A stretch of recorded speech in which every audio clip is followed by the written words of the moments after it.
Gente, vamos continuar nossas revisões, né? Hoje com a de História e Geografia. Questão 1. O Brasil é formado por três grupos étnicos, os indígenas, brancos e negros. O que significa dizer que os índios são a população nativa do nosso país? Então, quando a gente fala que os índios são a população nativa do nosso país, a gente quer dizer que os índios são a população natural do Brasil, ou seja, quando os negros e os brancos portugueses chegaram, os índios já estavam aqui, a terra era deles. Então, eles são a população nativa, porque eles eram os primeiros moradores do Brasil. Eles eram os proprietários da terra, né? Então, eles eram a população nativa, natural, que deram origem às outras populações, tá certo? Mas a principal população do Brasil, a nativa, são os índios.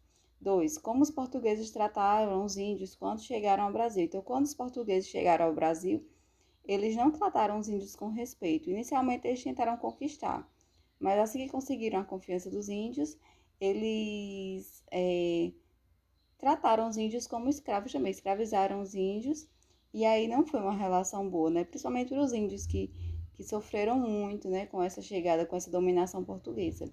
3. Como eram tratados os negros que vieram para o Brasil?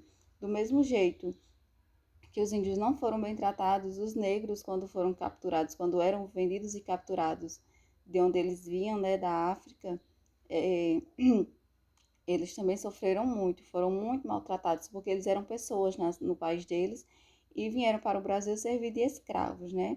E aí muitos perderam sua família, perderam sua identidade, se perderam, né? E foi uma relação muito, muito, muito difícil, principalmente para os negros, né? Muito difícil mesmo, muito triste. 4. Quais são os pontos cardeais? Aí a gente é um pouco para a geografia. Lembrar que os pontos cardeais são aqueles pontos que nos orientam a partir do nascimento do Sol, que são o norte, sul, o leste e o oeste. A gente vai sempre lembrar que o Sol sempre nasce a leste. Então, se o Sol, se a gente esticar nosso braço direito para o Sol, quando ele está nascendo a leste, a gente já automaticamente sabe que o nosso braço esquerdo está a oeste. Nosso rosto vai estar para o norte e nossas costas vão estar para o sul, sempre, tá? A gente sempre vai se localizar olhando para onde o sol está nascendo. 5. Liste produtos que são fabricados na cidade. Então, na cidade, geralmente, são fabricadas coisas que a gente consome no nosso dia a dia que não são produzidas no campo. Roupas, sapatos, celulares, tá? Alguns tipos de alimentos industrializados, né? Coisas, ferramentas, carros, coisas que a gente usa no nosso dia a dia. A maioria são fabricadas na cidade. Também tem aquelas que são produzidas no campo. Na 6 tem assim, quais as características da zona rural? Escreva 3. E aí, a zona rural é o campo, os sítios. Quais são as características, o que é que tem nos campos, né? Plantação, criação de animais, produção de alimentos, né? Reservatórios de água, geralmente tudo isso está na zona rural.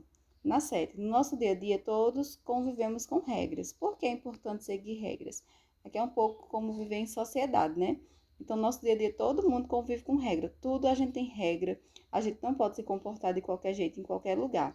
Então, é importante seguir regras? Sim. Por quê?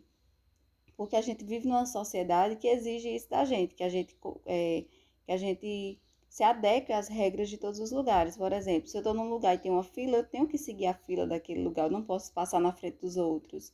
Se agora, no tempo de pandemia, é exigido que a gente ande de máscara e higienize as mãos sempre, a gente tem que higienizar as mãos sempre e andar sempre de máscara. Se a gente vai entrar no ônibus e tem que pagar, a gente tem que entrar e pagar, a gente não pode, né, não pagar o ônibus. A gente sabe que tem que pagar. Então, são as regras da sociedade que a gente convive e vai se adequando e se adaptando. Na 8, liste alguns produtos artesanais. Bem, na prova não vai estar assim. Na prova vai estar o contrário, para vocês marcarem coisas não artesanais. E coisas artesanais são coisas feitas com produtos reutilizados, na maioria das vezes, como garrafa PET, latinha, pneus usados. Então, vamos listar alguns produtos artesanais. Garrafa PET, caixa de papelão, produtos feitos com latinha de refrigerante, é, as coisas que a gente faz com pneus utilizados, quando a gente usa aquele tubinho do papel higiênico. Então, todos esses são produtos artesanais, que a gente pode fazer algum artesanato, reutilizar ele de algum jeito. Então, na prova vai dizer para vocês marcarem coisas que não são artesanais, coisas que são industrializadas, tá certo? Então, coisas que não são feitas com esses materiais, elas podem ser, elas são industrializadas. Por exemplo, se eu pego uma latinha e uso aquele lacrezinho da latinha para fazer colar, eu estou fazendo um projeto, um produto artesanal. Mas se eu pegar a latinha, levo para uma fábrica, derreto ela e faço uma nova latinha, como é o que acontece, então a gente está fazendo um processo que não é artesanal, é um processo industrial, então por isso não é artesanato, tá certo? Então, tem vários exemplos que vocês podem utilizar no dia a dia de vocês. Qualquer dúvida, vocês podem me perguntar.